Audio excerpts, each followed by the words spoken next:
Ayan, mega love shout out. Ayun. Nako. Eto na nga, no? At alam kong siguro ay ito'y balita na. Ano? At masama na naman po ang kalingap dito. Oh, wait lang ha, wait lang. Wait lang po. Alam kong masama na naman po ang kalingap dito sa nangyaring lindol. Yun. Sa parting ilang lugar sa parting Bicol po ay nagkaroon ng lindol. Medyo malakas daw. At ito ay habang naka-live si Vianzay, may nabanggit na nagkabitak-bitak, may bitak na naman ulit, bitak ulit. Pero may gagamitin po tayong video clip. Ito na nga, naka-live si Doc, ayun na naman. At masama na naman dito ang kalingap, dahil sa bahay, di umano, ayon kay Vianzay sa kanyang live ay, ito, pakiclick ng thumbs up, guys. At bukas tutukan po natin ito, mag-reaction tayo. Gaano katotoo na nabitak ang bahay. Okay? Wait. Ayun po, pasensya na po kayo. Okay? Ito sa last part na to. Nag-end kasi agad dahil may malakas ang lindol. Lumindol po dito sa amin. So, pasensya na po at lumindol daw po sa kanila. Okay? O, yung mga tinamaan dyan ng lindol, mag-iingat po kayo at baka may aftershock yan. At mukhang nag-alboroto po ang bulkan. Ano po? Yung nakita ko, parang nagngangalit, kulay pula, ay gabi ngayon. So, may apoy. Okay? Ang lakas po. Malakas. Ito pa sa live niya to ha. Pero use lang paggamit ko, hindi video, hindi abuso. Masama na naman ang kalingap dito dahil si Doc nagliligalig na naman. Okay? Nakakatakot, guys. Nakakatakot daw, okay? Baka may aftershock po. Okay, nakakatakot daw, baka may aftershock. Okay, naririnig nyo naman po ano po, okay? Ang dami pong naging bitak po dito sa amin. Madami po naging bitak ulit dito sa amin. Okay, pakinggan nyo po mabuti. Naging bitak po dito sa amin. Okay. Baka may aftershock po. Ang dami pong naging bitak po dito sa amin. Madami naging bitak po ulit dito sa amin. Ang dami pong naging bitak po dito sa amin. Okay? Ang dami pong naging bitak po dito sa amin. So, marami daw ulit naging bitak doon sa kanila. Pag sinabing marami ulit naging bitak, ibig sabihin may bitak na. At marami ulit naging bitak. Ibig sabihin marami ulit naging bitak. Pakinggan po mabuti. Ang dami pong naging bitak po dito sa amin. Ulit. Meron salitang ulit. Maraming naging bitak po ulit. Ang dami pong naging bitak po dito sa amin. Okay. So ito ay kalamidad. Ano po? Lindol, baha, bagyo. Dala ng panahon po yan. Walang sino man pwede sisihin po yan. So ngayon, kung iyan man po ay bumagsak, iyan man po ay nagkabitak-bitak, natural, normal, kapag lindol, maaaring mabitak ang pader. Dahil lindol yan eh. Kung bagyo, ang mangyayari po dyan, ang pwedeng gibain ang gibain ng bagyo dyan ay bubong or itumba.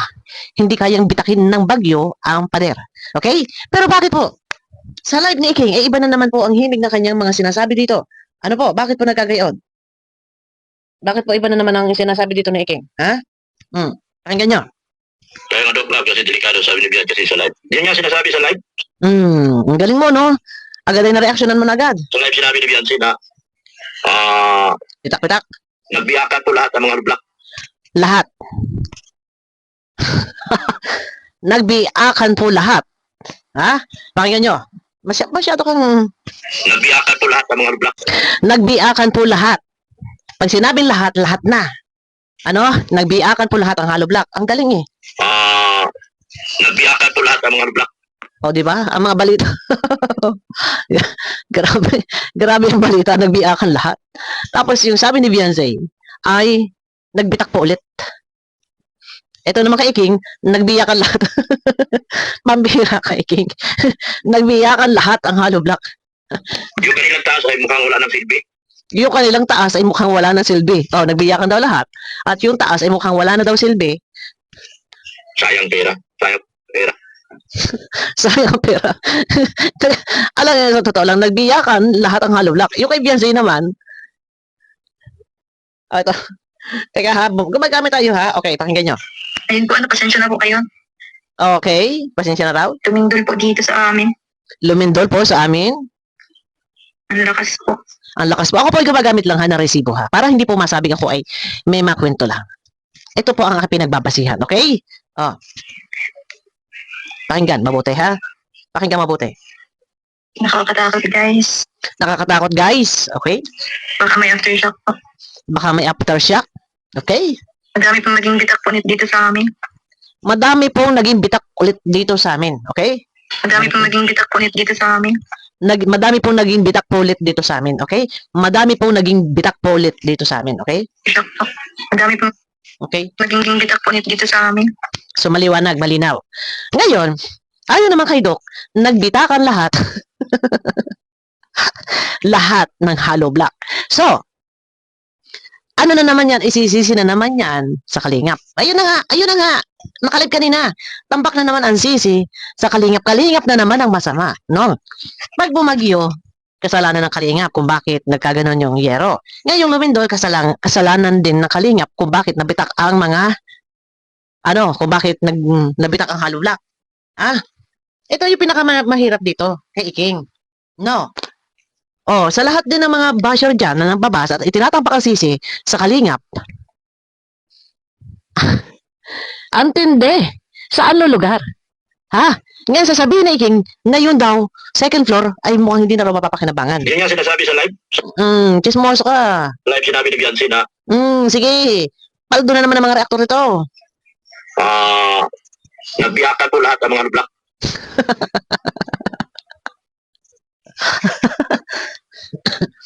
Matindi.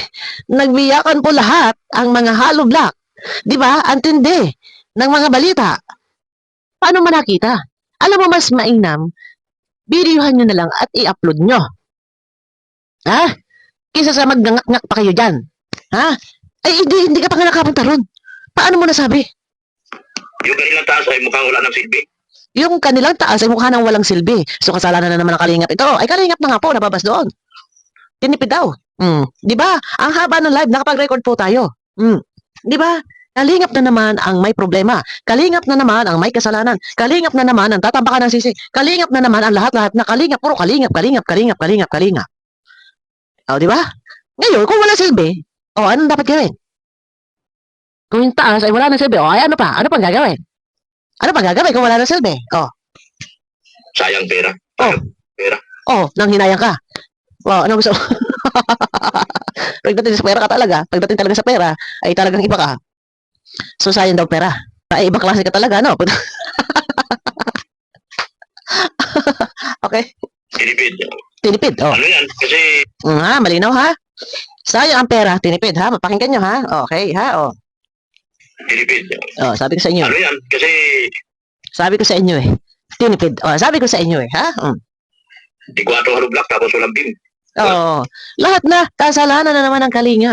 Ngayon, yung second floor daw, mukha daw hindi na mapapakinabangan, ay ano pang ginagawa? Kung hindi mapapakinabangan, ay ano pa? Kung hindi na mapapakinabangan, ay ano pang dapat gawin dyan? Titirhan pa? Ano ba totoo? Nagbitak-bitak nga ba? Lapag na resibo. Videohan bago magkukuda na dami daw ulit nagbitak-bitak. Ayon naman kay Iking, lahat daw ng hollow block ay bumitak. Lahat ha? Malinaw dito. Ngayon, eto pa. Ang second floor ay hindi na raw mapakinabangan. Ay ano pang gagawin kung hindi na papakinabangan? Sige, ano pa? Ay kilos! Ano gagawin? Kung hindi na mapapakinabangan, ay ano pa ang hinihintay? Ano totoo nga? Ay di pagawa mo? Abangan nyo ako bukas sa aking next video. At ang daming sinabi ni Iking kahaba-haba. So, paldo. Hindi na natin kahabaan. Abangan nyo ako sa aking next video, guys. Mega love shout out po sa inyong lahat. Pakiclick ko ng thumbs up, guys. Bye-bye.